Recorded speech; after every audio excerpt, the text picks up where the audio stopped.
हरे कृष्ण दोस्तों। सब सोचते हैं कि हम अंत समय में प्रभु का नाम लेंगे और मुक्त हो जाएंगे, परंतु क्या यह संभव है? क्या आपके जीवा को प्रभु का नाम का अभ्यास है? जिससे जीवन भर नाम का अभ्यास नहीं किया, उसके लिए क्या यह संभव है? चित्रकार ने पूरे जीवन चित्रकारी का अभ्यास किया, तो क्या आप उससे किसी खेल विशेष के पद लाने की उम्मीद कर सकते हैं? नहीं। वही चित्रण प्रतियोगिता में अभ्यास पद पा सकता है, क्योंकि उससे उसका अभ्यास है। वैसे ही आप भी नाम का अभ्यास करें, क्योंकि अंत में वही काम आएगा, बाकी सब यही रह जाएगा। श्री कृष्ण ने अपने भक्त की एक भक्ति का भाव व्यक्त किया है। एक व्यक्ति बहुत परेशान था। उसके दोस्त ने उसे सलाह दी कि तू कृष्ण भगवान की पूजा नित्य रोज किया कर।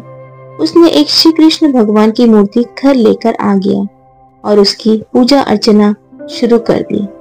कई साल बीत गए, लेकिन कोई लाभ न हुआ। वो सोचता रहा कि मैं इतनी पूजा पाठ कर रहा हूँ, लेकिन श्री कृष्ण मेरी बात ही नहीं सुन रहे, मेरी मनोकामना ही नहीं पूर्ण कर रहे।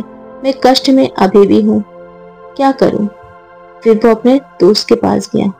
उसके मित्र ने सलाह दी कि तू अब काली माता जी की पूजा कर, तेरे सारे दुख वह दूर करेंगी। अगले दिन वह एक काली जी की मूर्ति लेकर घर आ गया। उसने विचार किया, अब मैं काली जी की मूर्ति कहाँ रखूं? कृष्ण भगवान की मूर्ति पहले से रखी है यहाँ पे।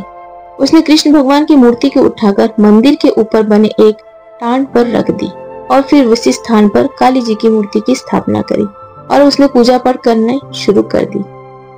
फिर उसके दिमाग में ख्याल आया कि जो अगरबत्ती धूप बत्ती काली जी को लगाऊंगा, उसे तो श्री कृष्ण भी सूंघ लेंगे। ऐसा करता हूँ, श्री कृष्ण जी के मुंह पर कपड़ा बांध देता हूँ।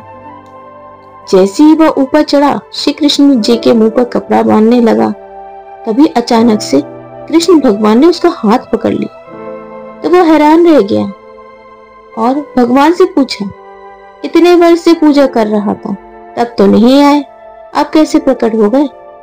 भगवान श्री कृष्ण तो प्रभु हैं।